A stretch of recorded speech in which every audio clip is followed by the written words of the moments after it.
market needs to kind of hold on here. We've broken out to new highs. That's bullish. Typically, new highs beget more new highs. So again, there's no reason to be overly bearish here by any stretch of the imagination. I'm just pointing out that the internals of the market rally, while we're having this rally, the internals remain weak. We need to see those internals start to confirm this rally if we're going to continue this rally further into the year. So here's what you need to know before the bell this morning. Yesterday, following that CPI report, which came in line with expectations, the market jumped to all-time highs on expectations the Fed will now cut rates. It's a kind of almost in the bag, the Fed will now cut rates. That gave the markets a lot of optimism and a ability to change the discount rate for stocks. So in other words, I can bid stocks up on the expectation that interest rates will be lower because that changes the discount rate on future earnings growth. So figure all that out.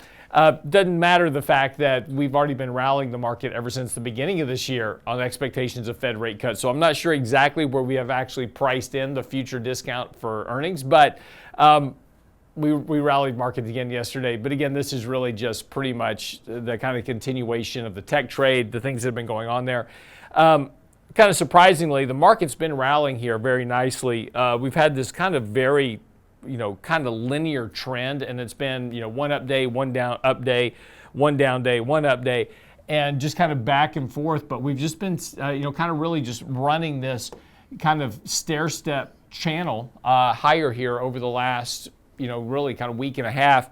And it's just kind of been this back and forth action based on kind of news flow for the day more than anything else.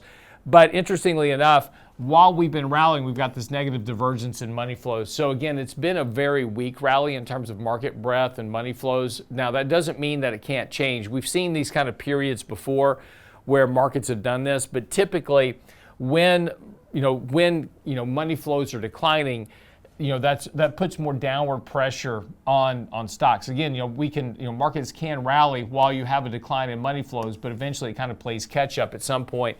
And we're kind of to that juncture right now, is that we've got this very nice rally going on the markets. And what needs to happen is money flows need to start turning up to play catch up with that. Now we're close to a momentum buy signal, so maybe that'll help, but we are starting to get a little decently overbought on relative strength. So again, we're kind of at this juncture. The market needs to kind of hold on here. We've broken out to new highs. That's bullish.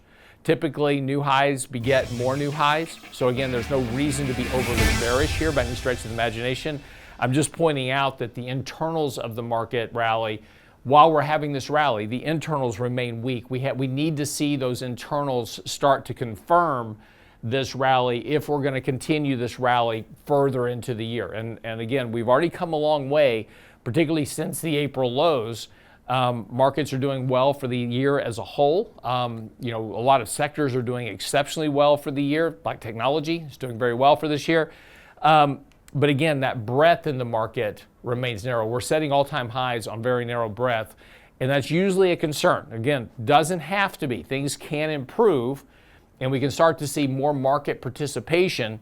But again, that's kind of the one thing you want to pay close attention to. Now, one other area that is worth looking at also is kind of the small to mid-cap space, and we can use the Russell 2000 for this, is that we've actually seen a nice little uptick in small cap. So we're starting to see some rotation into that small and mid-cap space, but be careful with that trade. We keep hearing this is going to be this is the time, right? Small and mid-caps are about to come roaring back. They had a great day yesterday. They outperformed large caps. We've seen this a lot before, and again, kind of going back historically, just looking at this trade, is that it's not really gone much of anywhere. While the large cap stocks are making new highs, small and mid cap stocks really remain very range bound in terms of their performance. And has been, when we talk about things like diversification and these type of things, we're barely higher than we were back at the peak of the market in 2022. So again, just from a performance perspective, small and mid caps continue to lag the more major large cap stocks. So again, just be careful chasing this trade, because these stocks are very susceptible to economic growth, which is slowing. About 40% of these companies are non-profitable. So there's some risk there if the economy does take a downturn. So don't overexpose. There's a lot of talk right now about exposing yourself to small and mid caps, chasing that trade.